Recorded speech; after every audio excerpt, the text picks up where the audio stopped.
Hey guys, how's it going? I hope you're having a great day. So in today's video, I'm going to be introducing this new mobile game that I recently started playing called Lords Mobile. And I really recommend you guys try it out. It's actually a pretty fun game. I'm not normally into mobile games. My wife's more into that. But I've actually really come to like this game a lot, and I spent a lot of time on it.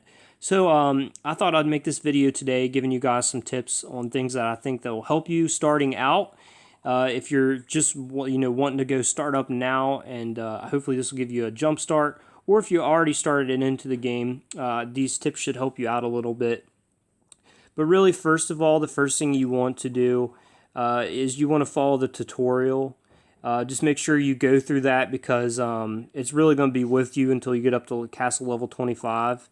And these main buildings, like right here's my castle, here's the barracks wall, and so on so forth. Here's the academy right there, and then over here's like your farm, your lumber mill, and your quarry. All that you have to update as you go. So in order for you to get your castle level up to maybe like level 3 or something, you have to make sure all of these are to level 2. So you got to keep going in sequence like that, and at least one of these buildings has to be upgraded. And as you can see over here, I got more, which we'll come into later on. And you'll be taking over these little territories in your little world map here. And it'll give you more areas to expand and add things. But that comes a little bit later. Don't worry about that right away. Just worry with your main ones here. Now let's talk about the academy over here. The academy is really important. You're going to be researching a lot of necessary things in the game. So the tabs I really highly recommend is Monster Hunt, Economy, and Military. There's no really specific order there, but I would recommend not going into military too much just yet. It's totally okay to go over there a little bit, but completely stay away from the defense tab right there because it's really not necessary. Now maybe later on, if you're free to play, that's totally okay to get into that. Honestly, if you're free to play, it's going to be your best friend. It's going to give you a little extra defense. But don't go wasting your time on that right away. So really the first one I would start off with is probably Monster Hunt, and level that up. And then I haven't even got very far myself on here. I'm a little ways down. But, that's going to be really important because it gives you really good loot and things like that when you go out and hunt these monsters. And it's good to find a guild to get into that likes to hunt monsters, and you can just monster hunt all the time, and you can get some pretty decent loot most of the time, especially when you get up into the higher level monsters. Now, let's go over here to the economy. Now, over here on the left-hand side, I really highly recommend that you start off with the construction speed and resource speed. Now, resource speed's not on here. I'll show you where that is here in just a moment. But make sure you go through there and try to get those leveled up as soon as possible, because as you progress through the game, things are going to take a lot longer to update. Like, look at my castle or actually, let's just look at I'm researching catapult right now, and it was like 3 days, and I got it down to 1 day. So I'm still waiting on that. So that's, really why you want to start upgrading those things and working on those, because it's going to save you a lot of time. And it's kind of annoying in a way, but, it's still fun and exciting to have to wait for so long, and then you finally get it. It's like, all that hard work was worth it. And right here, food harvesting is another really important one. Now, in this game, let's go back over here to the barracks real quick. Okay, so right here's your barracks. And if you look right here under these stats, you can see my army size and the hourly upkeep. Okay, you can see the hourly upkeep is 36,968. Now let's go over here to one of my farms, and let's see what I'm producing. This number down here at the bottom is what all my farms are producing with my research boost, so what I've upgraded. So with that buff, that number, if I didn't have that buff, that number would be a lot lower. But as you can see, upkeep per hour is 36,968, and then resource produced 5843. Now, if you go over that bottom number with that red number there, what's going to happen is you're not going to produce food anymore. You're just going to be flashing red. So that's why I recommend you start doing some upgrading into the the farming, so you can always have that resource on hand, and you don't go in the red. Now, honestly, throughout the day, these just what they produce is not really going to be what you use that much. You're going to be going into the world map here, and you're going to be finding resource tiles. Now let's find one here. Sometimes they can be a little far away, and you gotta go a little distance to get to them, but they're normally pretty close. Like right here's a rock pile. So if I click on that rock pile, I can gather resources from that with my troops. Now let's go back over here to the castle, and let's go up here on the top left hand side and click on my character, and then we'll click on this like little red icon with the star on it. And as you can see, what you really want to avoid, maybe the left-hand side down to training speed 1. I did that just so I could train my troops a little bit quicker. There is a training speed 2 all the way down here, but I didn't want to waste my talent points on that. Now, each time you level up, you're going to get 5 level points. So what I highly recommend is go down through here, get construction 1, research 1, and do the bare minimum to get to the next tile here. Now in food production 2, I maxed that one out, and that's your personal decision. I mean, really, in the beginning of this game, you're not going to have much of a military impact. So I wouldn't worry about really beefing up your military numbers a lot until you get into like the tier 3 troops. Now when you get there, your upkeep's going to be a little bit more, and then you could probably start worrying about the food production more then. But for now, just keep a couple thousand troops, maybe like 5,000 to 10,000 troops, and then just put them into your shelter here. So whenever you leave, make sure you put them all in here, and make sure you put your leader in here as well. So I selected the leader, and then I got all of my troops here, and I'm going to shelter them. And basically what that does is it protects you. So if somebody does happen to come attack you while you're logged off, yes, you're going to lose some resources, but you're not going to lose your troops, and you're not going to have to spend more food to heal them right here in the infirmary. So whenever they get wounded, some of them's going to die and you'll just lose them, but some of them will come up here and you'll just have to heal them. And it costs quite a bit of resources to heal them sometimes, especially when you get up into the higher tier troops. But let's go back over here to the academy, and that's not where I was. I was up here at the profile. Okay, and then as you can see, I went down here and I picked up construction speed 2 and research speed 2 as well. And I did a couple on gathering, and I'm starting on the food production down here because now I'm getting to the point to where I want to expand my military some. But yeah, guys, that's what I really recommend. Make sure you go through and do the food's probably top priority, but the other ones, they are priority too. So when you get higher up in the game and say you got all these maxed out and you're pulling in a ton of resources, you can actually go in the chat and you can trade with people. So be careful with that. I haven't gotten into trading yet, but eventually I will. But my rule is probably going to be if they don't send me their part of the trade, I'm not going to send my part of the trade. But my point is, when you get into harvesting this stuff and you have a lot of it on hand, you can get other valuable resources that you can trade for, like speed ups or gems, something like that. Another good one right here is weight training, because a lot of times in resource harvesting, you're going to be going out and you're going to be gathering, stuff off those resource tiles quite often, and you want to start doing it right off in the game. And then, as you go through the game, you're going to be getting these resources right here that you can use later on. And I'm a little low. That's because I didn't start off, gathering resources. So I've had to use these a little bit. But, I wouldn't depend on those unless you're going to be pay to play, and then that's totally fine. But in other words, worry about your resources and stuff, and I wouldn't worry about your military right off the bat. You're not going to make that much of an impact with Tier 1 and Tier 2 troops unless you have a large amount of them.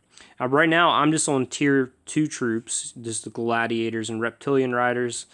I haven't gotten to Tier 3 yet. I'm still a ways away. That's going to be for castle level 17. I'm on 14, and it's taken me 7 days to get to this point. So I would say within the next 3 to 4 days, I'll probably be at that point. But yeah, guys, up here, let's go back up here. So these right here are really important, guys. You can accomplish different things with them.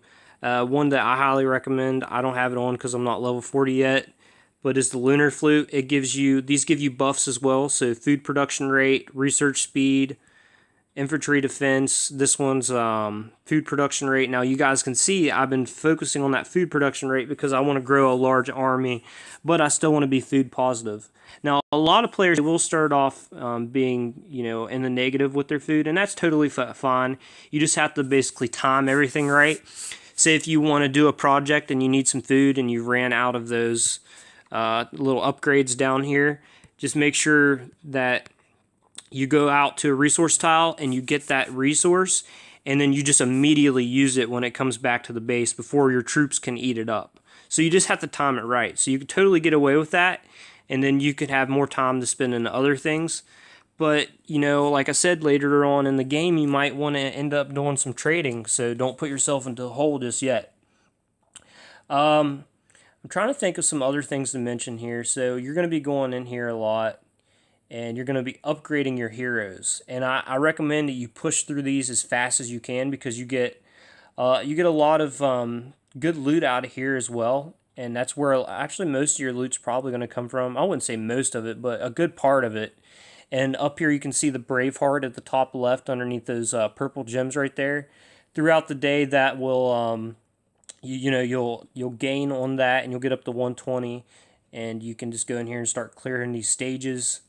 But I highly recommend that. And then later on, I think I forget 100%. I think it was castle level 12.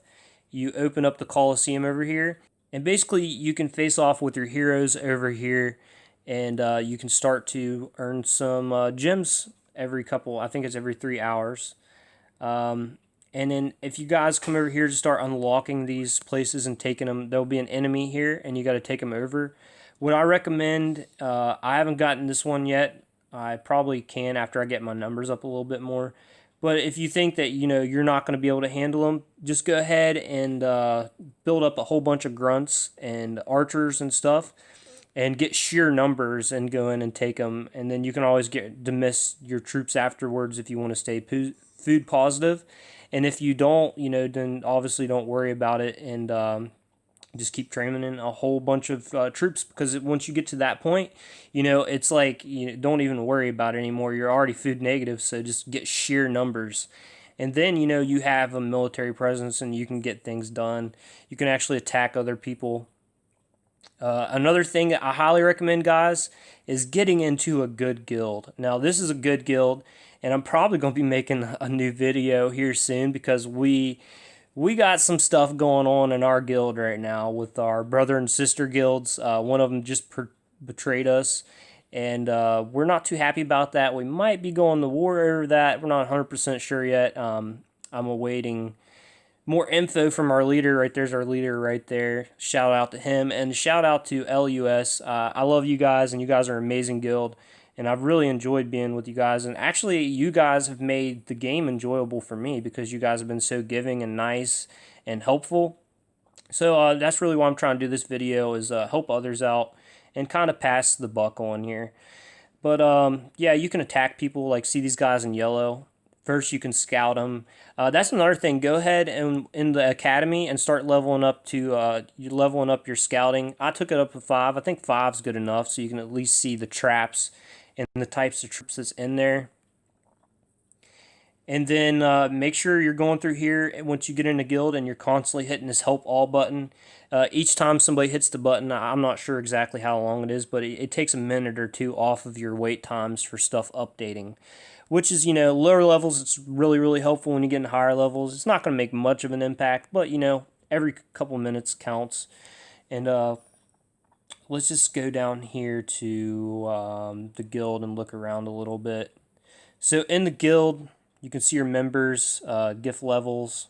We're at gift level 7. So you want to look for a guild that has a decent gift level. You might not be able to get into it because they might not accept you if you don't have a high enough might level. But the guild shop, you can buy things here, and you'll see that once you get into the game. So I'm not going to go into that too much. One other thing I do want to bring up is your manners right here. Make sure you put a lot of manners. You know, they're not going to make a huge difference, but they produce gold, and they increase the barracks training speed times. So I have a lot of those put out here to kind of help with the speed of training my soldiers. Another tip I want to give you guys is over here in the workshop. This is where you upgrade and make your equipment. You go up in here into like level 40 or level 50 and start looking at stuff that you think that you're going to like to use later on. And while you have the parts, go ahead and start building them. So you got to start off with the common and the uncommon and rare. You got to go up the line and then use the same materials to build it again, but in a different grade. The materials will be in different grades. As you can see, like I got 3 bars on these two, so that means I got everything for those. But go ahead and start building these out, and it'll pay off later on in the game. Also, another thing, if you have started up this game recently after seeing this video, right here under solo event and hell event, those are really good when you're first starting out. Keep an eye on them, like building. You're going to have a special thing going on with the moon boxes, hopefully. I don't know if it'll start up for you because I think it's going to end. I don't know if it restarts for everybody, and that's something for everybody. But when you first start out in the game, keep an eye on these and start building these up. As I build stuff, I get points. And then as I get those points, I get all these awesome prizes. So make sure you guys do that when you first start out in the game, and keep an eye on those events and just really start building those up so you can get those moon boxes and you can max out your lunar rabbit over here. I've got them maxed out. Really, it wasn't that hard, but I got some good rewards from that. So that's another thing that I recommend. Another thing, like I said earlier, always put your troops in that shelter before you log off, because you don't want to lose them. And also, people can capture your leader. So they can capture your leader and they can put them in jail. And if they're castle level 17, they can actually execute them. So you do not want that to happen. So make sure you always shelter those troops before you get off. And you can't always depend on your guild to be there when you're not logged on. So make sure you do that, guys. That's really it. I mean, hopefully this video helped you out. I'm sure I'll think of more things after you guys leave, some tips and stuff. But really, that's the basics, and that's some things I think might help you out. If you guys enjoyed this video, please do me a huge favor and smash that subscribe button. And also, don't forget to turn on the notification bell. You'll be notified when I go live and also when I upload new videos. And also, leave a like down below and a comment. When you guys do these things, it's a free way that you can support me, and it means the world to me. So that'll be it for today's video, guys. We'll catch you in the next one.